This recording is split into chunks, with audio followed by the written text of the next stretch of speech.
یہ جو شوہر کا مسئلہ تھا کہ جب بہن نے سارے کام کر لیے تو پھر شوہر جان بوجھ کے ایسی ہوا میں ڈھونڈ کر اور پھر آوازیں دیتے ہیں کہ آ کے یہ سامان مجھے پکڑاؤ، حالانکہ سامنے ہے. تو یاد رکھیں کہ شوہر کی اطاعت، پہلے تو میں عرض کر دوں کہ جو شوہر کا کہنا ماننا واجب کہا جاتا ہے، یہ صرف جسمانی تعلق کے اعتبار سے ہے کہ نبی کریم صلی اللہ علیہ وسلم نے ارشاد فرمایا کہ جب شوہر اپنی زوجہ کو جسمانی تعلق کے لیے بلائے اور شوہر اس کا اور بیوی اس کا انکار کرے تو اس عورت پر ساری رات فرشتے لعنت کرتے رہتے ہیں. اور دوسرا یہ کہ سرکار نے فرمایا کہ اگر شوہر بیوی کو اپنے پاس بلائے، چاہے وہ تنور پہ روٹی کیوں نہ بنا رہی ہو، چھوڑ کر اپنے شوہر کے پاس آئے، لیکن یہ بھی حکم اس وقت پورا کرنا واجب ہوگا جب عورت کے ساتھ کوئی صحیح شرعی عذر نہ ہو. اگر وہ حالت حیض میں ہے یا اس کی جسمانی حالت ایسی نہیں ہے، وہ بیمار ہے، کوئی اور مسئلہ ہے تو منع کر سکتی ہے، لیکن اس میں اطاعت واجب ہے. باقی تمام امور کے اندر اطاعت واجب نہیں ہے.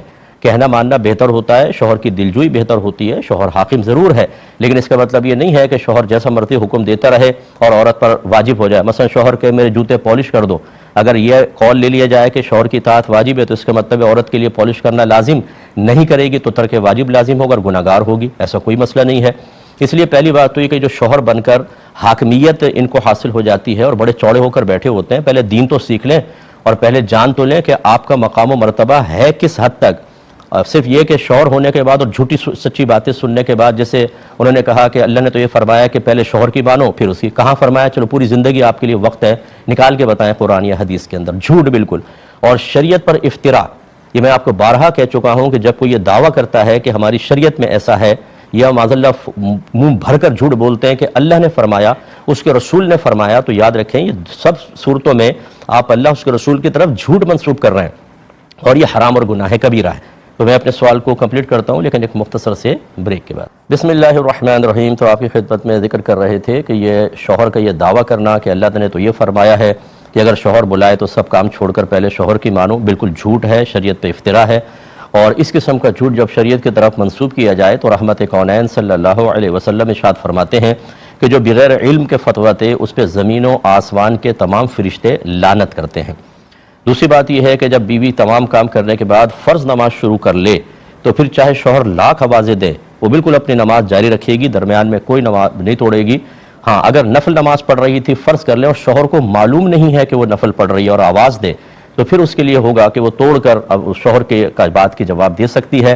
اور اگر بتا کے وہ نوافل شروع کی جیسے کہ آپ نے صورتحال بتائی تو اس میں پھر نماز ختم کرنے کے بعد، اور جبکہ اب اس کو آپ کو ان کی عادت بھی منکشف ہو چکی ہے کہ خواہ مخواہ زبردستی بلاتے ہیں، تو ایسے شوہر کو اگر آپ بتائیں گے نا، میرے کلپ سنائیں گی، وہ مجھے بھی چند باتیں سنا دیں گے، کیونکہ ایگو ہمارے اندر اتنا زیادہ ہے کہ ہمیں بری موت آ جائے، عذابات قبر ہو جائیں، میدان معاشر میں اللہ ذلیل و رسوا کر دے، جہنم میں ڈال دیں، لیکن اصلاح قبول نہیں کرنی. عالم کو بھی 10 باتیں سنانی ہے تاکہ اندر کا ہمارا شیطان اور نفس راضی رہے اور اس کو بڑائی کا احساس قائم رہے.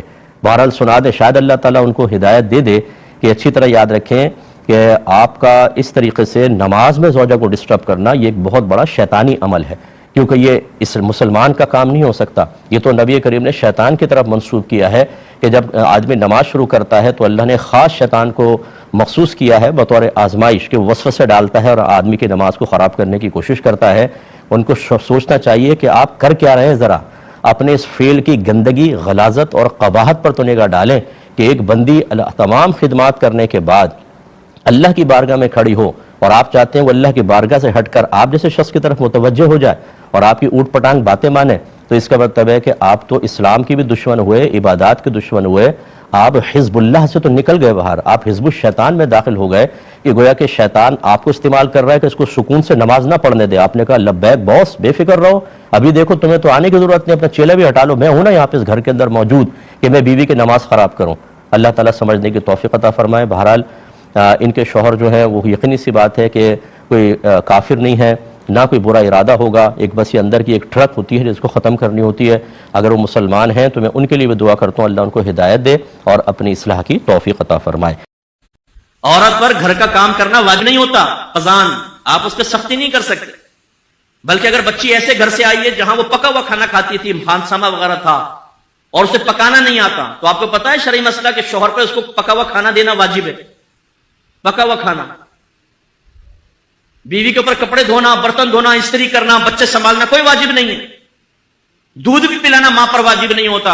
हाँ, अगर बच्चा किसी और मां का दूध कबूल ना करे तो अलग बात है, फिर उसको पिलाना वाजिब होगा, वरना मां पे दूध तक पिलाना बच्चे को वाजिब नहीं होता। ये आपने दीन कभी सीखा है?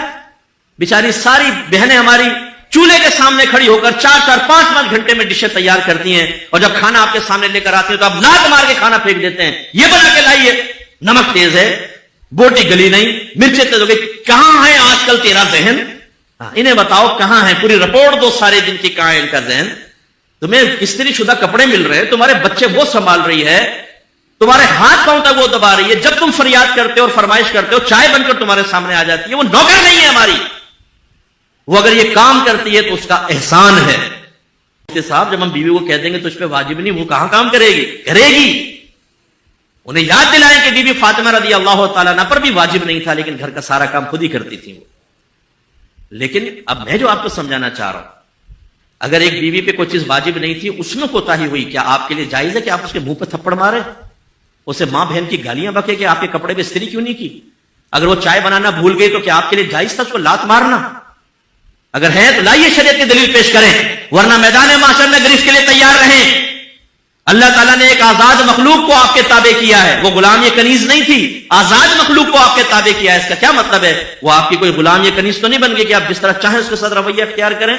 मैदान माशर में हिसाब किताब होगा। मेरे आका ने अपने आखिरी खुतबों में अहम तरीन बातें की। इसी से अंदाजा कर लेंगे कितनी अहम बात है कि सरकार ने इरशाद फरमाया, अल्लाह ताला ने तुम्हारी बीवियों की शक्ल में एक कमजोर मखलूक को तुम्हारे ताबे किया है। मैं तुम्हें तुम्हारी बीवियों के मामले में हमेशा तुम्हें अल्लाह से डराता हूं, तुम अल्लाह से डरते रहना, इन पर जुल्म मत करना। हजरत उमर फारूक रज़ी अल्लाह तआला ने कहा, सरकार की बारगाह में हाजिर या रसूलल्लाह, जब तक हम मक्के में थे हमारी औरतें हमारे सामने बोलने की हिम्मत नहीं करती थी, लेकिन जब हम मदीने में आए तो यहां अंसार सहाबा जो मदनी थे उनकी अज़वाज उनको जवाब देती हैं, यानी कोई है बात तो कोई बदतमीजी नहीं, धैर्य में रहकर। तो कल मेरी ज़ौजा ने भी मुझे जवाब दिया। सरकार मुस्कुरा दिए और आपने शायद फरमाया कि उमर, औरतें टेढ़ी पसली से पैदा की गई हैं, अगर इनको सीधा करने की कोशिश करोगे तो ये टूट जाएंगी, इनको ऐसे इस्तेमाल करो। उमर फारूक रज़ी अल्लाह तआला अन्हु 6.5 फुट का कद, ये लंबे चौड़े लहीम शहीम, और आके कह रहे हैं मेरी ज़ौजा मेरे साथ ऐसा कर रही है। सरकार फरमा रहे हैं अल्लाह ने उनको ऐसा ही पैदा किया है। इससे भी जरा समझिए, बाज़ औक़ात ज़ौजा ऐसी ही होती है कि अगर वो फर्ज कर ले कि आपसे कोई बात सख्त कह दी, कुछ कह दी, आपके नबी ने कितनी प्यारी तलकीन की है, दरगुजर करो, अपने ये ढोले शोले बीवी पे मत आजमाओ कि जैसे उसने कहा एक थप्पड़ मारा, उसके मुंह पे लकीरें छाप दी और चलो जी बैठ जाओ अब आराम से, अब आइंदा करके बता जरा तू।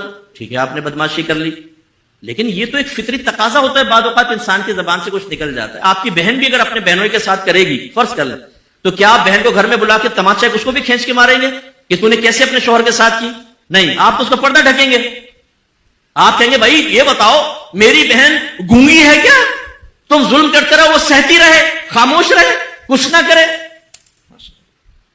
कुर्बान जाए आपके ऊपर। बहन आई तो कुछ ना बोले, बीवी आई तो मुंह सीधो इसका। बिल्कुल हमारे घरों में ये जो गलत चीजें चल रही हैं, हद एतदाल से आगे निकल जाना, इसकी तरफ फिक्र करनी चाहिए। लेकिन मैंने कहीं गलत इसको रुख ना ले जाए तो मैं एक आपको सुना देता हूं एक बात भी।